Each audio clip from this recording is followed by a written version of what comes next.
सभी गुरमुख भाई बहनों को प्रेम भरी जय सच्चिदानंद जी। बंदो चरण सरोज गुरु मुद मंगल आगार। जय सेवत नर होत हैं भव सागर से पार। गुरा जी के सिमरन मात्र से नाशत विघ्न अनंत। ताते सर्व आरंभ में ध्यावत हैं सब संत। ताते सर्व आरंभ में ध्यावत हैं सब संत। बोलो जयकारा बोल मेरे श्री गुरु महाराज की जय। हम भी मनुष्य सभी कितना ही विचित्र स्वभाव रखते हैं कि जब हमारे पास किसी प्रकार का बल होता है तो हम फिर संसार में अपने समकक्ष दूसरे को कुछ भी नहीं समझते। शरीर का बल है, जैसे ही जवानी की आयु शुरू होती है शरीर में एक प्रबल वेग होता है और बलवान भी होता है। तब हम उस बल के ही मद में किसी भी दूसरे इंसान को इंसान नहीं समझते।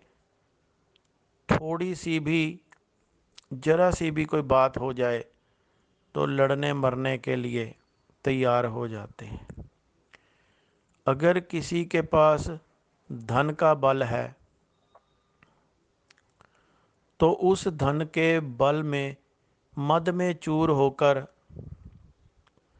ऐसा ही हाल हमारा होता है कि फिर हम संसार में अपने आप को सबसे ऊपर समझते हैं और उच्चारण भी ऐसे होते हैं शब्द कि मेरे सामने उसकी औकात क्या है। ये जो शारीरिक बल या धन का बल है, जब तक इसमें कोई प्रतिकूलता नहीं आती तब तक हम अपने आप को कहते हैं ना कि टॉप ऑफ द वर्ल्ड समझते हैं। लेकिन जैसे ही इन अनुकूल परिस्थितियों में थोड़ा सा विघ्न पड़ता है, अगर शरीर में कुछ ऐसा प्रतीत होता है कि कहीं से शिथिलता आ रही है, तभी हम वैद्य या डॉक्टर के पास भागे जाते हैं। और ऐसे ही अगर धन में किसी प्रकार की कमी आ रही है या कुछ कार्य ऐसे हो रहे हैं जिसमें लाभ नहीं हो रहा, हानि नहीं हो रही, तब हम जो स्वयंभू ये डॉक्टर बने हुए हैं ना ग्रह चाल के, उनके पास भागे जाते हैं। फिर उनसे अलग अलग तरह के, जैसे ही वो कहते हैं ये उपाय कर दो, फलाना काम कर दो, सभी काम उसके कहे अनुसार बड़ी तत्परता से करते हैं। क्योंकि हम उस जो प्रतिकूल परिस्थितियां हैं उसको ज़्यादा देर तक टिकने रहना नहीं देना चाहते। ऐसे ही शरीर में अगर कोई व्याधि आती है तो यही कोशिश होती है कि वो जल्द से जल्द ठीक हो जाए, ताकि मैं फिर उसी प्रकार ये जो संसारिक सुख हैं उनका भोग करूं। ऐसे ही जब हम किसी गलत डॉक्टर या गलत मार्ग पर चलकर किसी प्रकार के उपाय करते हैं तो कई बार इंस्टेंट लाभ तो उसमें दिखता है, लेकिन उसमें कुछ मनमुखता जैसी बात आ जाती है। जैसे किसी ने कह दिया कि आप शिव का जल अभिषेक कराओ या शनिदेव को तेल इत्यादि अर्पण करो, इस मंत्र का जाप करो, इस देवी देवता के लिए सिद्धि करो। ऐसे अनेक प्रकार के उपाय बताए जाते हैं और उनसे तत्पर थोड़ा सा भी जो लाभ दिखता है तो हम उसी ओर हमारा झुकाव हो जाता है। उसमें ये नहीं है कि उन चीज़ों का कोई लाभ नहीं होता या ये ऐसे ही बनी हुई हैं, लेकिन प्रत्येक कार्य करने के लिए एक पूर्ण रूप से विद्या है, पद्धति है, जिसका पालन करना अत्यंत कठिन होता है।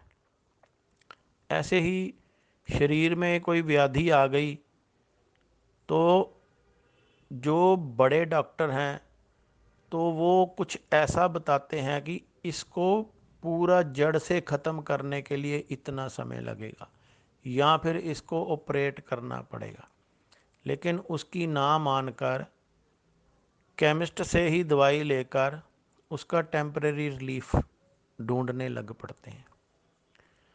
यही मनमुखता है। जब हम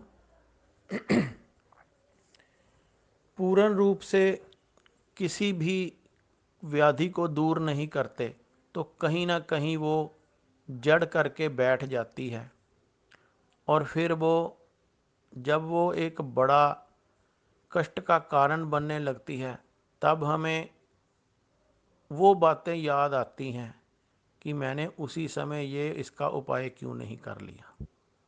अब खर्चा भी ज़्यादा होगा, कष्ट भी ज़्यादा होगा और शायद जान पर भी बन आई है।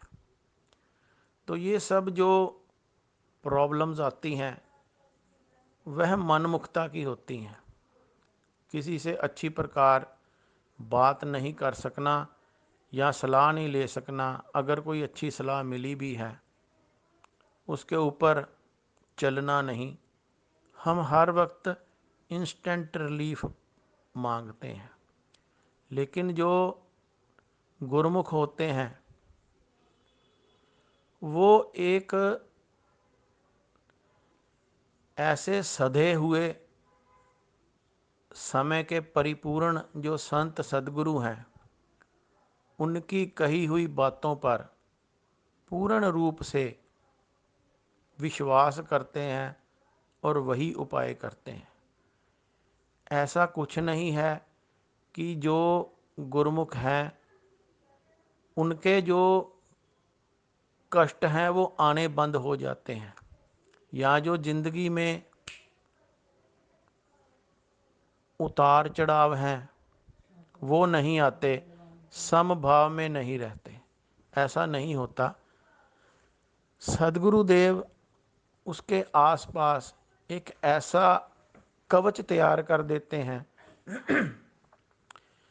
कि कहते हैं ना कि जैसे सूली का कांटा बन जाता है। कष्ट तो आते हैं लेकिन वो कैसे निकल गए ये नहीं पता चलता, क्योंकि उनके द्वारा जो नाम दान प्रदान किया गया है उसका अनुसरण करते हैं जो गुरुमुख। उनके इर्द गिर्द वो लक्ष्मण रेखा के रूप में काम करने लगता है। सदगुरुदेव आकर खुद बड़े से बड़ा कष्ट किस प्रकार टाल देते हैं। मैं छठी कक्षा में पढ़ता था तो जैसे स्कूल से छुट्टी होती है ना तो सभी बच्चों की आदत होती है कि भाग कर ऐसे निकलते हैं जैसे कोई कैदी कैद से छूट कर भाग रहा होता है। तो छुट्टी हुई, घंटी बजी, हम भी ऐसे ही भागे। जब सड़क पर आए तो एक कार आ रही थी, उसने मुझे टक्कर मारी और मैं उछल कर दूसरी तरफ जा गिरा। तब मुझे कोई होश नहीं थी। जो साथ में पढ़ने वाले दोस्त थे वो मुझे घर ले आए। घर आकर जैसे उन्होंने बताया कि ऐसे इतनी ऊपर तक उछला, फिर वहाँ पर जाकर गिरा, तो माता पिता की तो जान पर बन आती है। लेकिन जब डॉक्टर को दिखाया तो उसने कहा कोई बात नहीं ऐसी। तो इसी चक्कर में 2 दिन मेरे माता जी कुटिया नहीं जा सके। तो जब उसके बाद वो गए तो जो हमारा सत्संग घर था वहाँ पर माता जी सेवादार थे, बड़े ही उच्च कोटि के प्रेम की भावना रखने वाले थे सदगुरुदेव के प्रति। तो उन्होंने जब पूछा कि मेरी मम्मी से कि आप 2 दिन आए नहीं, तो उन्होंने बताया कि ऐसे ऐसे हो गया था। तो उन्होंने तब बताया कि 2 दिन पहले की बात है, मैं दोपहर के समय, वो जैसे छुट्टी का समय था, 3 बजे आराम कर रही थी, तो मुझे ऐसा स्वप्न आया या ये कह लें कि आभास हुआ कि कोई बच्चा गाड़ी से टकराकर उछला है और सदगुरुदेव की गोद में जाकर गिरा। मैं बच्चे को तो पहचान रही हूँ लेकिन मुझे याद नहीं आ रहा कि वो कौन है। तो सदगुरुदेव कितने बड़े कष्ट हमारे हर लेते हैं, केवल और केवल इसी बात पर कि ये जो मेरे शिष्य हैं, बच्चे कह लें या सेवादार कह लें, वो किस प्रकार का श्रद्धा भाव, संपूर्ण भाव या अपने ज़िंदगी की डोर मेरी तरफ समर्पित करके बैठे हैं। तो ऐसा फ़र्क है गुरुमुख का कि जो गुरुमुख सदगुरुदेव के प्रति पूर्ण रूप से समर्पित भाव से उनके द्वारा जो भी आदेश समय समय पर होता है उसको पूरा करने के लिए श्रद्धा भाव से मन और चित्त से उस तरफ चलते हैं, उनके वो स्वयं सहाई होते हैं। ऐसा कुछ नहीं है कि उनको कष्ट ना आता हो, क्योंकि जो कर्म थ्योरी है ना इस संसार में, वो तो सभी ने भोगनी है। अवतारी पुरुषों ने भी कर्मों के अनुसार सभी प्रकार की विपत्तियां अपने ऊपर झेल कर हमें ये दर्शाया है कि इससे घबराना नहीं है। ये सब एक थोड़े से समय के लिए प्रतिकूल अवस्था है। हमने अपने जीवन में खुद ये स्वयं अनुभव किया है, साक्षात रूप में भी देखा है कि हमारे सदगुरुदेव श्री परमहंस दयाल जी अपने शरीर के ऊपर कितना कष्ट लेते हैं, कितना ज़ील वर्क करते हैं कि शायद कभी हमने ये सोचा भी नहीं। सारा सारा दिन सुबह से लेकर रात तक इतनी भाग दौड़, और फिर जो अमृत वेला है वो भी पूरा करते हैं।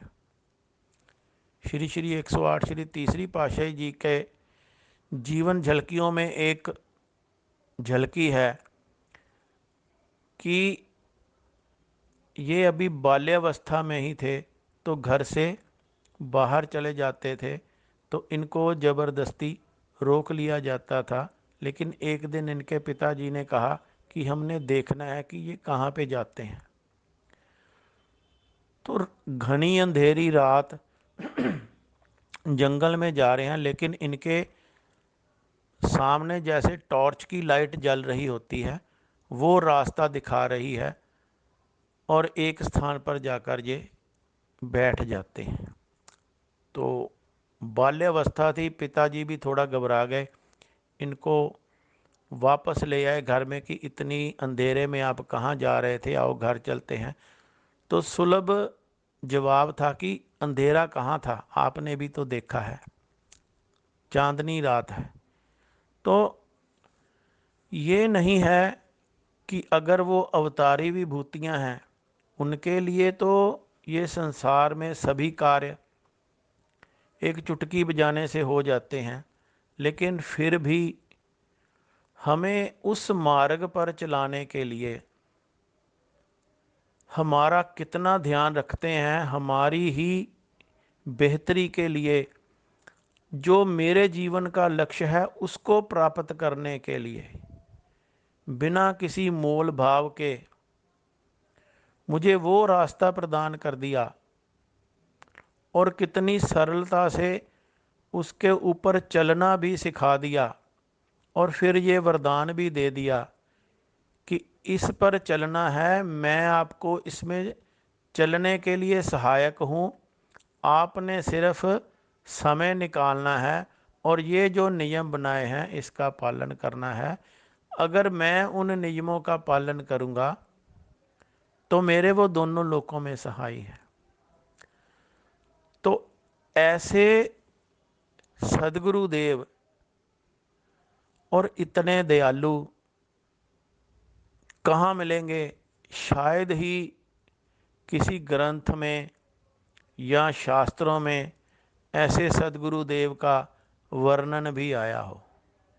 मैंने तो कभी ऐसा सुना ही नहीं है। तो हमारे ये अहोभाग्य हैं कि हमें ऐसे सदगुरुदेव की शरणागत प्राप्त हुई है। और कल जो बात हो रही थी कि शायद ये हमारी रूह की जो ड्यूल पुकार थी, दो तरह की पुकार थी कि परम गति चाहिए, किसी भी देवलोक में जाने की, स्वर्ग आदि में जाने की इच्छा अब इस रूह की नहीं है। तो उसी आवाज़ को, उसी करुणा पुकार को सुनकर हमें सदगुरुदेव ने शरणागति दी है और एक सुलभ और सुंदर रास्ता बता दिया है कि इस पर चलकर जो आपकी रूह की इच्छा है वो पूरी हो सकती है। तो हमारा ये अहोभाग्य है और ये कर्तव्य भी है कि जो सदगुरुदेव ने हमें 5 नियम बताए हैं उनका श्रद्धा से पालन करें, और जो 2 घंटे का भजन अभ्यास का आदेश श्री हजूर गुरु महाराज जी की तरफ से है उस पर भी पूरा उतरने का भरसक प्रयत्न करें। इसी में हमारी भलाई है और इसी से ही हम अपने सदगुरुदेव की प्रसन्नता को प्राप्त कर सकते हैं। बोलो जयकारा, बोल मेरे श्री गुरु महाराज की जय।